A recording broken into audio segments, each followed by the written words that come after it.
ఒకటి చెప్తున్నాను, ప్లీజ్ ఈ వారాంతంలో చెప్పే విషయాన్ని జాగ్రత్తగా వినండి. ఇప్పుడే నిర్ణయం తీసుకోండి. అపవాది ఆ ప్రతి ఒక్క మీటింగ్కి వెళ్తానని నడిచి వెళ్లాల్సి వచ్చినా, ఒకవేళ నేను క్యాబ్ తీసుకోవాల్సి వచ్చినా, పాక్కుంటూ వెళ్లాల్సి వచ్చినా, నాకు అనవసరం ప్రతి ఫ్రెండు వెనకడుగు వేసినా సరే నేను మాత్రం వెళ్తాను.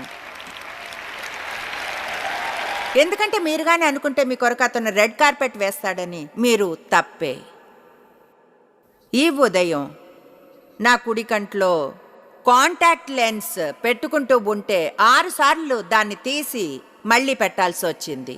నేనన్నాను, ముందుకు సాగి అలసిపోపు అది, ఎందుకంటే ఈ వారాంతంలో గెలుపు నాదే అవుతుంది. నేను ఈ బ్లాక్ చుట్టూ కొన్నిసార్లు వెళ్ళాను. ఇలాంటి విషయం బోధించడానికి ధైర్యం కావాలి. ఆమేన్.